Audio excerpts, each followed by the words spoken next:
I have with me Tunde Bayeiwu. Hey Tunde, how are you? How are you doing? I'm very well, thank you. How are you? Yeah, I'm good. You look good, man. You haven't aged at all. What's going on with you? There is a secret, but what's the secret? I can't read it. I can't. No, you have. I'm your sister. Now you share with me now. I'll tell you off when we come up. But you know, what's the point? If you tell me, I'll really tell you.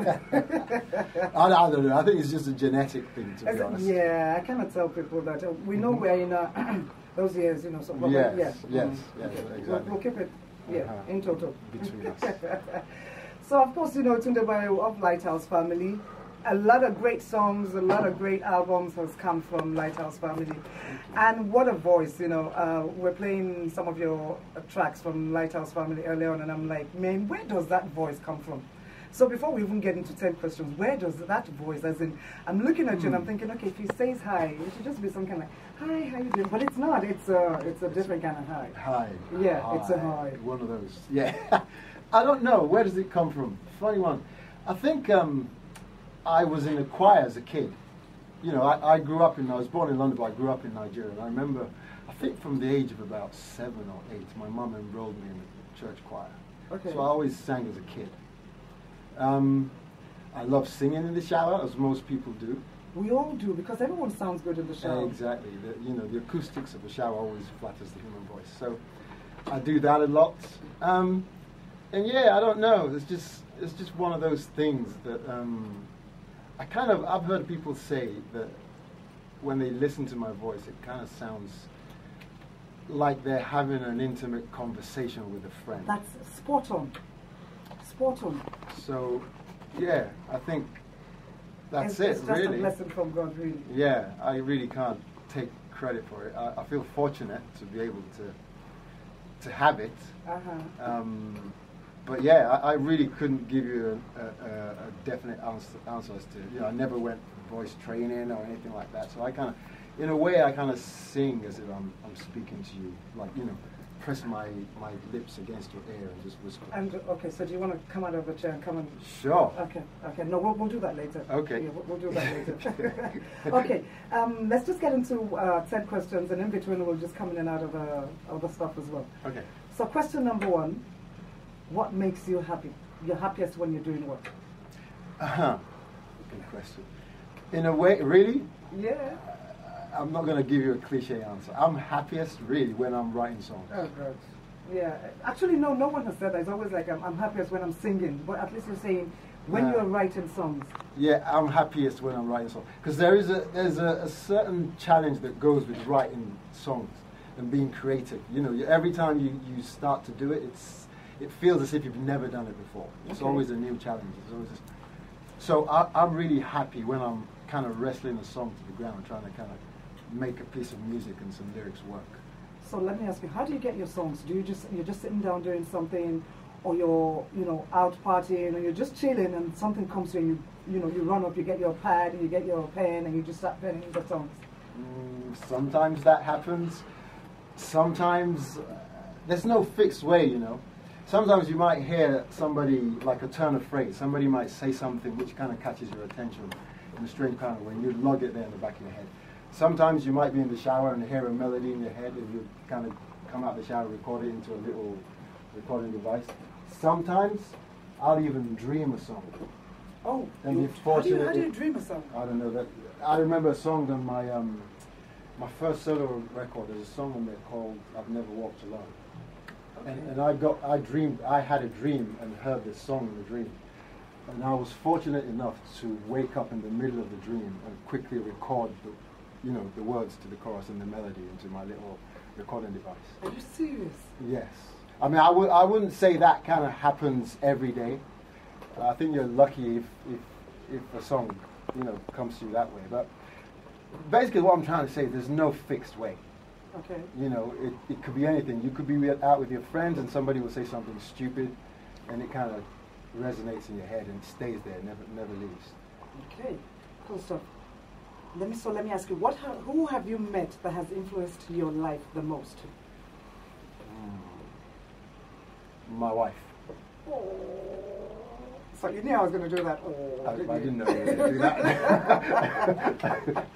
Because I know you, and she is a babe and a half, man. We know we're at the wedding, so we Right, know. yes. I mean, I wouldn't say it's always a bed of roses, you know, because you have your issues. And I think for me, because I got married really late, so I was used to being a bachelor for years, you know, kind of lived alone. So she has tamed you now. You're falling in line now. Well, you have to, don't you, when you're kind of in that sort of situation. So I think she's, when you find yourself in that kind of situation where you have to sort of give up thinking me, myself, and I all the time, it forces you to kind of step outside yourself a little bit and take on board somebody else's point of view. And I think as a human being, that's a good thing. It's difficult, it's hard, but I think overall it's a good thing. It makes you less self-centered. Okay, so it's a good thing you said your wife is the one who has influenced you. Otherwise, if I said anything else, I'd be... Yeah, because the next question is going to help us fully understand more. What is love to you? To me, love is not sentimentality. I'm not a sentimental person.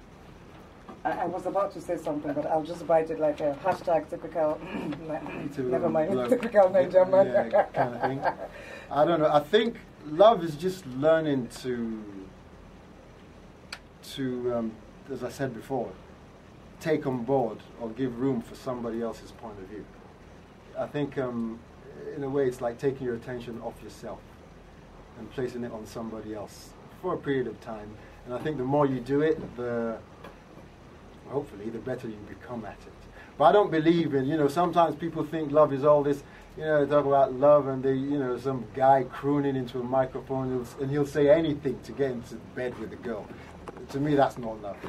Coming from a singer, I don't think you should be saying, I don't think you should be saying Yeah, well, that's just my take on it, you know. and the other thing, I think, you know, there's no limit to what love can be, I think. I think the moment you think you understand one facet of it, it changes. It's in a constant state of flux. It changes and, you know, there's some other side. It's like looking at a multifaceted diamond. You can never, ever get to the point where you can say, oh, this is what I know or think love is or what love is meant to be. You're always learning in that regard. Okay, if you were not doing what you're doing now, which is like singing, you know, you're a songwriter, you're a singer, what would you have done? What else would you be doing?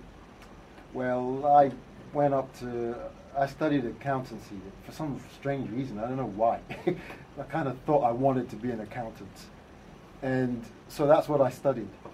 But as soon as I graduated, I thought, you knew it wasn't for you. No, I don't want to do that. It was boring stuff. But, you know, I had a few temporary jobs, kind of after college, kind of, you know, working in accountants' offices, and didn't really light my fire.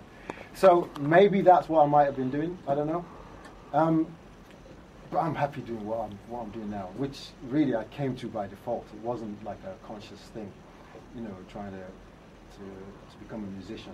Okay, sidetracking off 10 questions. When did you know that, okay, music was my thing, this is what I want to do? I want to be a singer, I want to be a songwriter. When did you know? I don't think, I can't really tell you. There was a seamless point where I gradually started to accept it. Because I think when we first, you know, I met up with Paul, we recorded Ocean Drive. And I have to be honest with you, you know, kind of coming from an African and Nigerian background, you go to university, you study whatever, medicine, engineering, accountancy, blah, blah, blah, blah. And you walk away thinking you have to continue doing that. You know, it's what your parents expect of you. In a way, it's what you expect of yourself. Yeah. So when I started, you know, when I got involved in music, that still echoed for quite a while in my mind. You know, I used to think, man, I can't go home and tell my mom I'm working as a singer. She's going to say, what? After spending all those years studying what you studied. So, but I think what happened more than anything else, there was a lot of encouragement from friends and people who liked what we were doing. And, you know, the more people encourage you, just like a parent encourages a child, really, once you discover what that child is good at. I think the more you tell the child, oh, no, you're good, keep doing it, then it becomes easier for you to accept. And then you find yourself fitting into those shoes. And that's what happened to me. So it was very seamless. It took me, I'd say, probably about 4 to 5 years, even after we'd had hits like Lifted and Ocean Drive. Yeah. I still was not fully into it. Yeah. I was doing it and I enjoyed doing it, but I just wasn't sure if it could be a proper full-time vocation. For you to make money from it? Basically, yeah. Okay, cool. Let's have some fun with this one. If you had the ability to have any kind of superpower, what would you like it to be? I'm going to give you two options. To read people's minds or be invisible. Read people's minds. Why? I really want to know. Well, because I think, well, one, you can pry, which is not a good thing, but you can pry into everybody's dirty little secrets that they keep logged away there in the back of their heads, which would be very entertaining. You know, I like people watching, so you could just sit in the park or on a park bench somewhere and just observe what was really going on in people's heads. So yeah, I think reading people's minds would be the one for me. For you? Just for the sheer entertainment value. And I think that would suit you down to it, because you're one of those quiet guys, you sit in the background and you're just really watching, and then so you're just in people's heads. Yes, and going, look at this guy, right, that's what's going on.